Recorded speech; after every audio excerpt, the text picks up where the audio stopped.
Well, good afternoon, church. It is so nice to be joining you for the lunch hour today. I just wanted to share a Devo thought that I had this week, something that God's been speaking to me, and it's found in Ephesians chapter 1, verses 19 through 20, and it says this: I also pray that you will understand the incredible greatness of God's power for us who believe him. This is the same mighty power that raised Christ from the dead and seated him in the place of honor at God's right hand in the heavenly realms. And I love this thought. I think our human nature, we think that it's God's power is somewhat limited or God's power is not enough for us. But I want you to know this afternoon that God has a power far greater than anything we could possibly imagine. And I think our temptation is we think that where it says that it's God's power for us who believe him. Do you believe that this afternoon? Do you believe that it's us, as in it is you and me? Because most often I think we're tempted to believe that it's God's power for someone else. Maybe it's God's power for the amazing pastors of Rockaway Assembly of God. Like you heard Pastor Jim preach a great message this last Sunday, and Pastor Jake and Pastor Jen, you think, well, maybe it's God's power for them, but it's not God's power for me. Do you believe what the Word of God says? Do you take God at his word, church? Because I want you to know that whatever is going on in your life, that same power lives in you. Not someone else, not your pastors, not some other superstar Christian. Church, it's in you. That same power that rose Jesus from the dead is alive in you. And we know that the Word of God tells us that we are more than conquerors, that nothing is impossible for God.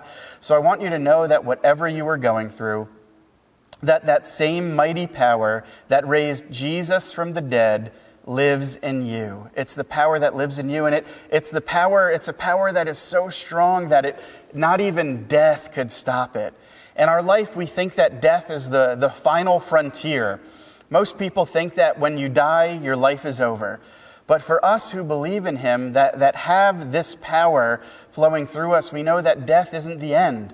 And we see this in the power of our God to raise Jesus from the dead. And 1 Corinthians 15 tells us that if Jesus didn't rise from the dead, then our faith is worthless. But we know that he did, that God raised him from the dead, and therefore it has given us the ability to tap into a power far greater than our own. And that power not only pulled Christ from the grave, but it seated him at the right hand of God in heaven.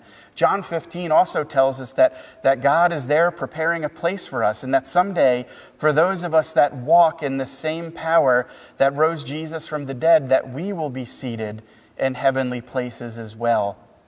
And he's preparing a room for you right now as we speak. My encouragement for you this afternoon is simple from this passage. Walk in the power that God has given you. It's for you, church. It's for you. You might be listening and still thinking, well, it's for someone else. Well, nope, it's for you. I want you to know that God has called you to walk in a power far greater than your own. You don't have to worry if you think you're strong enough. You don't have to look to the strength of this world. And now God has given us wisdom to use. But I want you to know that whatever you're going through, whatever is going on in your life, whether it's a trial, a temptation, whether you're experiencing great joy, that whatever is going on, that you can walk in the power that God has given you, the power that God has promised you as a believer. Well, I hope you have a super blessed rest of the day, and I hope you walk in the power of Jesus' resurrection this morning because you believe in him, and it is for you. God bless you, church.